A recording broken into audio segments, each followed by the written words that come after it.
Já, Linda, það komið að ritstjórnum sem rifa nú munnin og rýna í helstu fréttamál líðandi stundur og þar af nægu að taka.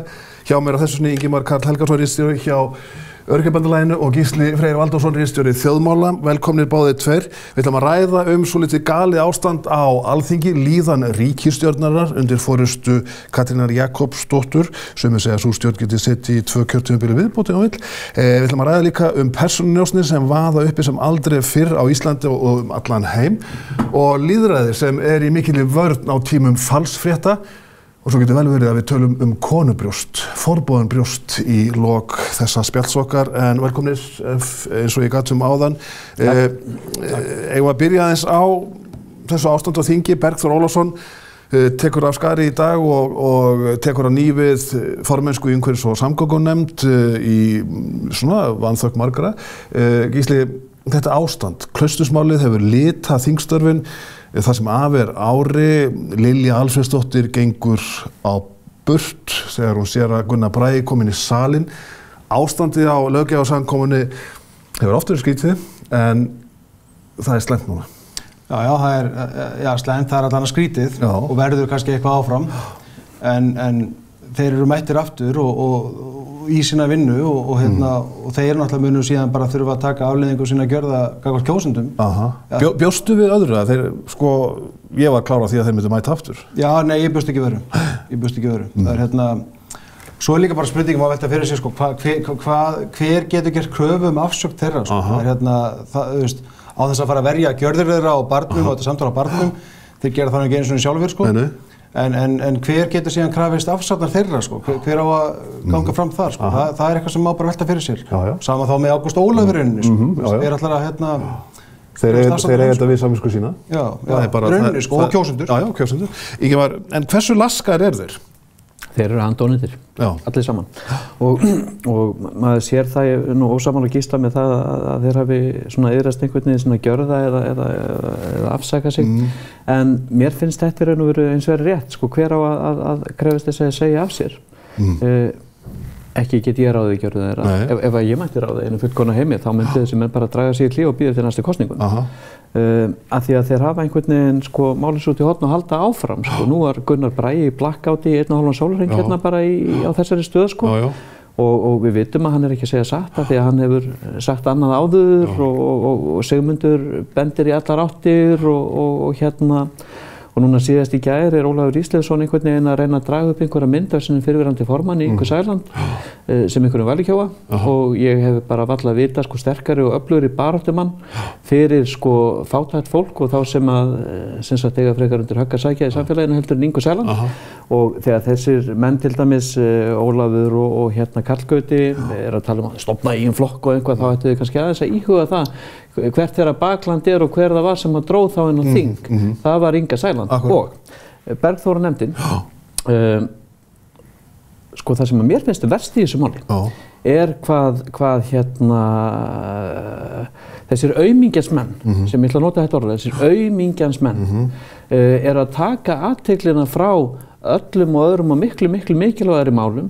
Núna þetta löggjafarsamkundan, þar sem að kannski efsta þrepið í þjóðmálaumræðunni og mikilvægur vettvangur. Öll athyglin að fara í þessa steypu í staðinn fyrir að við erum að tala um Bergþór en ekki veggjöldin. Við erum að tala um Bergþór en ekki samgönguáætlun. En ef maður grípa inn í, hver ákveður það? Hver ákveður að umræðan sé á þeim en ekki málefnum? Nú var því þú talar um gali ástand, ástand ekki galnari það en að nefndin afgreiddi veggjöldamálið í dag. Og það rétt, það ekki miklu umfjöllun,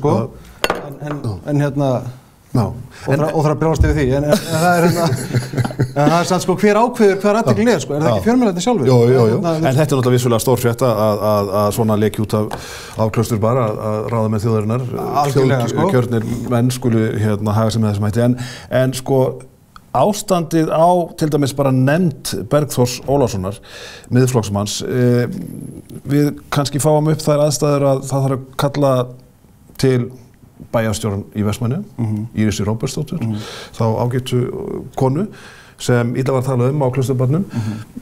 Erum við ekki búin að koma okkur í vonlausa aðstöðu hvað varðar svona uppákomur?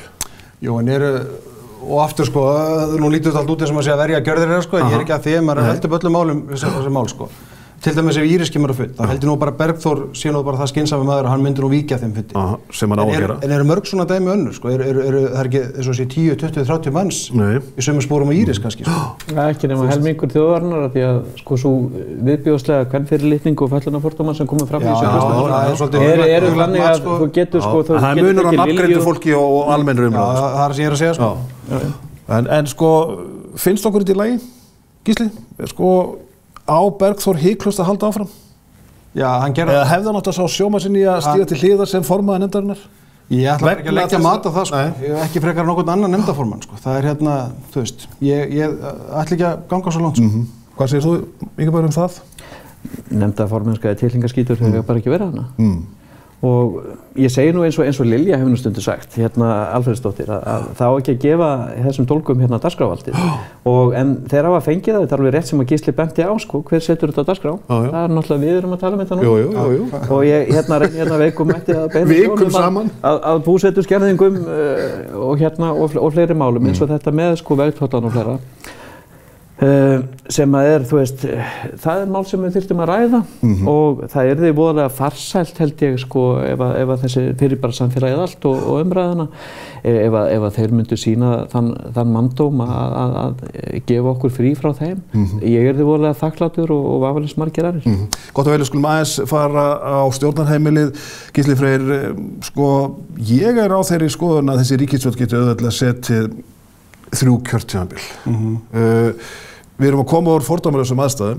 Það var engin ríkisstjórn setið heilt kjörtímabil frá því að vinstristjórnin var við lýði og var það þó í fyrst skipti sem vinstristjórn satt heilt kjörtímabil. Við erum búin að vera með sko 4 forsætisráðherra á örfáum árum. Sumir kalla þetta stjórn stöðuleikans eftir stormviðrið á undan sem geisaði. Aðrir tala stjórn stöðnunar. Þetta er svona klísuttan sem er í gangi. Stjórnin geti verið bara í lausagangi út í kanti í nokkur misseri árum saman.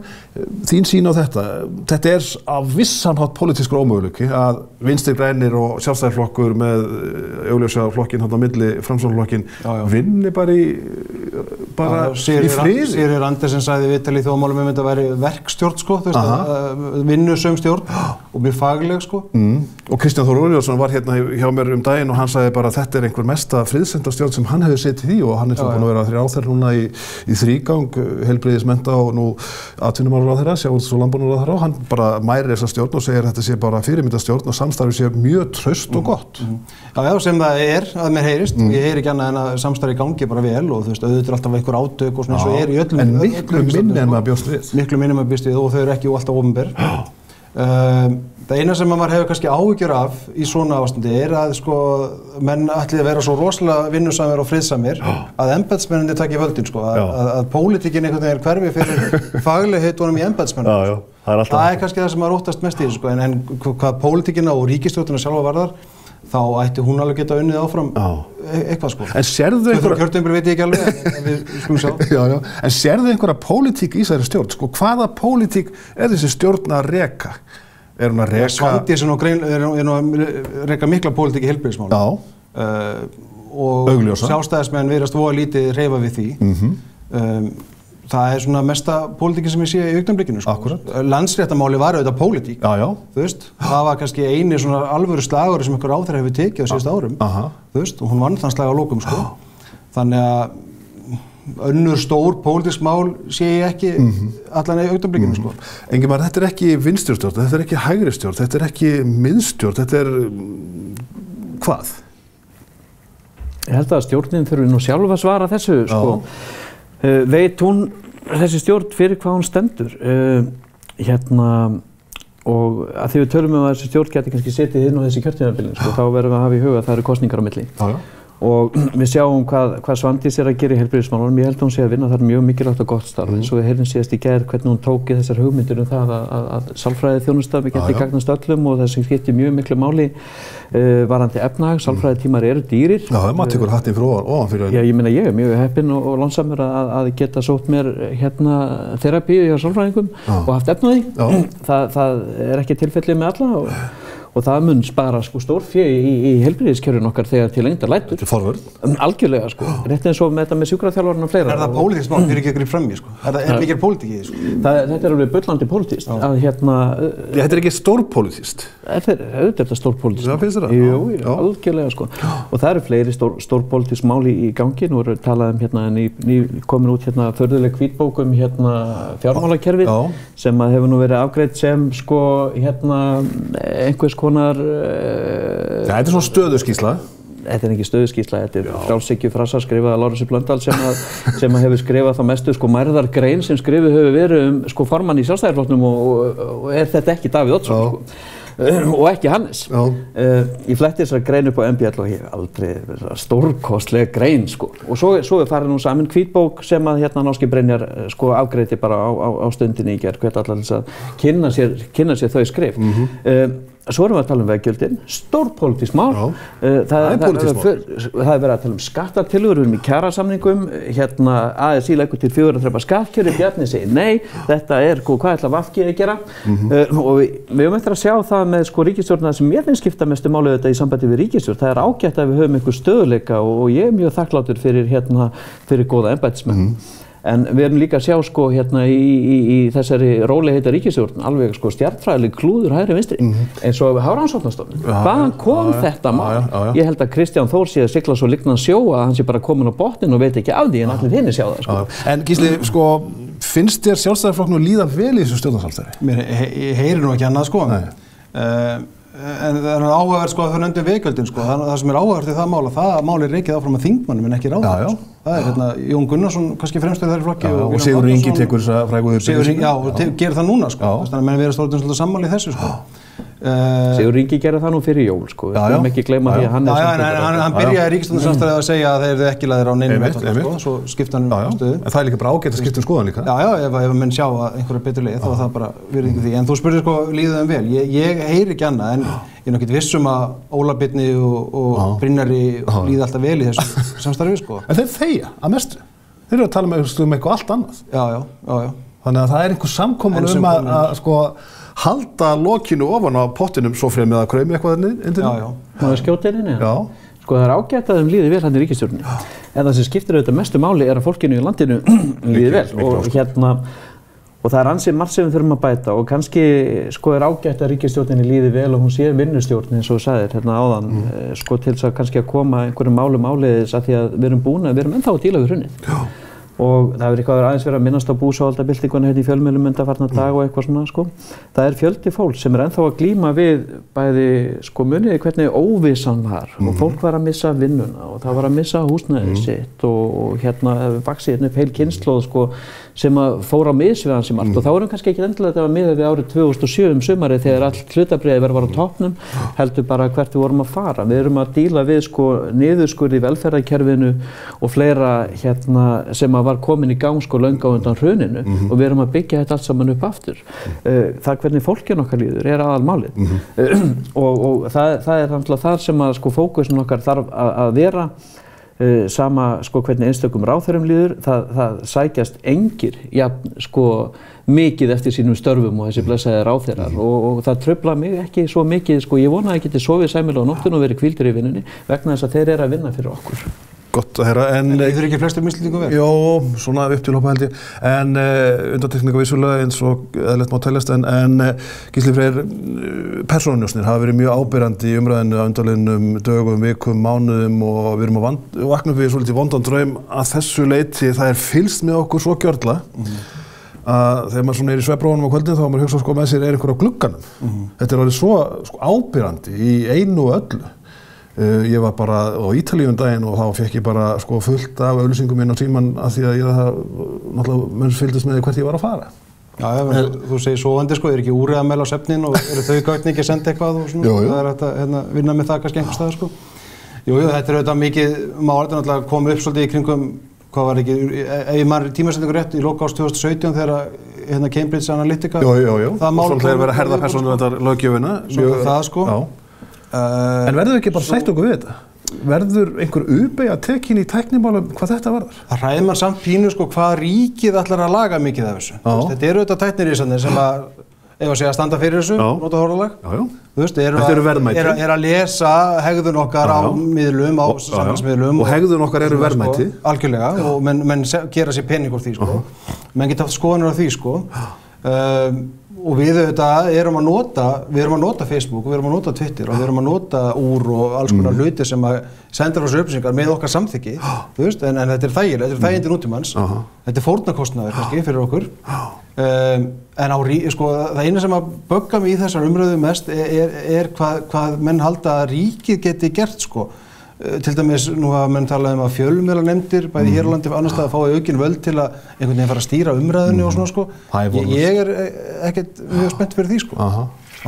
Ingimar, ert þú hræddur alla vitneskjuna þig þarna úti? Ekki mig persónulega, en þetta er náttúrulega ansi mikið, sko. Og ég hef þurft að læra af bitur reynslu eins og hvað annað, sko, hvernig maður þarf að umgangast þessa miðla og það er náttúrulega, þeir eru staðreynd og þeir eru hluti af okkar daglega lífi og við verðum þá kannski að umgangast þá svolítið í samræmi við það. En er þetta eðlilegur fórnarkostur af upplýsingatækni? Ég er alveg búinn að hugsa það í botn. Ég meina, gat annað gerst? Þetta er ókeypis og þá borgar fyrir þetta, sko, ef að varan er ókeypis þá er þetta þú sem ert varan. Og þetta er náttúrulega mjög óþægilegt ef við svo sjáum hérna dæmin með Cambridge Analytica og hvað annað. Og svo, sko, síðan hugsa maður líka hvað ef að þetta fer út í, sko, tryggingafélögin, heilsufar og alls konar svoleiðis dót, þetta er ansi mikið. En síðan, sko, bara geta orðið slys eins og annar staðar, gögn lekið út, upplýsingar nemendur og orðsendar í tölvupósti til allra hinna foreldranna og eitthvað svona, sko. Þannig að það geta alltaf orðið óhöpp. En hitt er náttúrulega, þetta er risastór iðnaður. Og það kannski skiptir mig ekki öllu máli að allir heimurinn vita að ég nota buxur með þetta. En það skiptir ofboðslega miklu máli, sko, kannski fyrir börnin mín að ég sé kannski með þetta eða hitt gen, einhverna dót, sko. Maður veit ekki hversu annarlegur tilgangurinn er. Það er kannski, þú veist. Gott vel, en förum yfir í aðra sálma. Sumpart nátengda lýðræðið virðist vera í vörn. Hefðbundna lýðræðiskosningar eru hugsanlega að baki í krafti falsfrétta sem flæða yfir heiminn og er auðveldlega að stjórna af hópum sem hafa hagsmuna að geta í þessum efnum. Við sjáum Brasilíuforseta komast í valda, hugsanlega sakir falsfrétta, Trump er nefndur þessu sambandi, Ungverjaland, Pólland og svo framvegis. Venezuela er náttúrulega ofalega á baugi núna, það fallna ríki. Gísli, sko, hversu veikum fótum stendur lýðræðið? Ég held að það standi ekki á veikum fótum. Ekki á veikum fótum? Nei, af því að, sko, falsfréttir hafa, við sáum það bara í kosningabaráttunni 2016 í Bandaríkjunum, þær höfðu áhrif á báða bóga.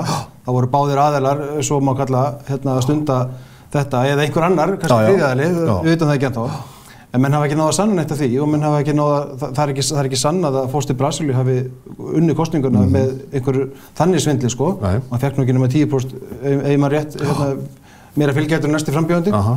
Þannig að, en ég held að lýðræðinu standi ekkert ógn af, maðurinn er almennt skynsamur og einhvers staðar, einhvern tímann, sko, finnum við leiðina þar sem við vitum hvað er rétt og hvað er rangt, sko, þá við fréttaflutning líka. Ég held að, þetta er alveg eitthvað til að hafa áhyggjur af og eitthvað til að skoða, en ekkert, ég held að lýðræðinu standi ekki ógn, ég held að það sé svona full dramatísk. Ingimar, sefur yfir þessu?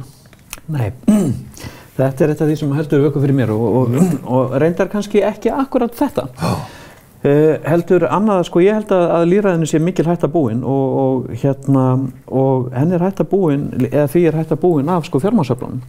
Við sjáum, sko, opaslega, sko, smáan hóp mjög efnaðsvaldamikils fólks sem að hefur, sko, lýðræðisleg ítök langt umfram fjölda og þá erum við ekki að horfa á, sko, einn maður, eitt atkvæði heldur en króna eitt atkvæði. Ég meina Þorsteinn Már Baldvinsson ræður miklu meira í þessu samfélagi heldur en sem nemur hans atkvæði í Norðausturkjördæmi eða hvað. Og þar held ég að sko, kannski er þetta innbyggt í okkar vestræna fulltrúalýðræði, ég veit það ekki. Við erum alltaf búið í kapitalísku samfélagi. Já, en það þýðir, sko, lýðræðið á að vera einn maður eitt atkvæði.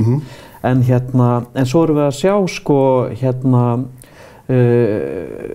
hvernig, sko, hagsmunir ákveðina hópa eða sjónarhorn ákveðina hópa og þá svo hugmyndum samfélagsgerð er algjörlega ráðandi. þú getur verið með sko blandað hagkerfi eins og verið með án þess að hugsa alltaf þetta trickle-down economics sem að Milton Friedman var að tala fyrir 1980 sko. Og við sjáum gjarnan að stundum sjáum við geta talað sko lýðræðislega kosningar og hættunni sem stafar lýðræðinu þegar Pinochet gerir byltingu gegn sko réttgjörnu forseta Allende í Chile. Og þetta fer náttúrulega enginn að verja það sko, að þetta er einhver manni í hug sko. Gott og vel, við skulum fara örstutt yfir í síðustu umræðu dagsins hjá ritstjórnum. Brjóstamálið í Seðlabankanum. Gísli Freyr, hversu mikill kjánahrollur fór þig þegar þetta fjarlæga mynd af konu, berbrjósta, eftir Gunnlaugu Blöndal í bankanum? Er orðið hættulegt að sjá mannslíkamann? Greinilega fyrir einhverjum sko. Það er kjánahrollur, það fyrir alltaf bara kjánahrollur alla. Það finnst öllum þetta hallærislegt mál. Þetta svona árið byrjaði með, alltaf komi fram meira hallærislegra mál á þessu ári heldur þetta kannski sko. Þetta var svona eins og framhald af skaupinu? Já, í rauninni sko. En því þú nefndir nú Þorsteinn Má Baldursson, ég er nú meira áhyggjur af aðgerðum Seðlabankans í Hansgarð heldur en þessu máli sko. Jú. Þannig að það vegur nú þyngra, það er nú meira eitthvað til áhyggjur af. Já, konubrjóstið. Ég velti því fyrir mig hvað fallegar og góða myndir eru í tonnavís að gera lokarinn á skrifstofum hjá einhverjum fínum köllum hjá hennu opinberað annar staðar. Og ég vil frekar sjá þessar myndir bara ég vil frekar sjá þessar myndir bara þar sem að við getum farið og skoða þær á söfnum og það er svo sem ágætt að það sé reynt að hafa snirtilegt inn á vinnustöðum og svona. En mér finnst þetta að vera almálið og mér finnst bara gott að einhver manneskja hafi sko hugrekki til þess að segja. Mér finnst þetta óþægilegt. Mér finnst það rosalega gott og getum við rætt það. Því að ég vil frekar lifa á þeim tímum þar sem að fólk lætur ekki vaða yfir sig og er tilbúið til þess að vera, hvað sem við segja, sko, ekki fá kjánarhaldlega tepru. Ég vildi að ég hefði alltaf haft þann styrk að geta sagt hvernig mér líður. Þú meinar að tepruskapur sé leyfður? Ég myndi ekki kalla þetta tepruskap. Ég myndi kalla þetta bara kjark. Og ég er bara rosalega ánægður. Ingimar Karl Helgason og Gísli Freyr Valdirsson, bestu þakkir fyrir komuna í ritstjórnina þessu sinni. Við förum hér yfir í aðra sálma með Lindu Blöndal eftir andartak.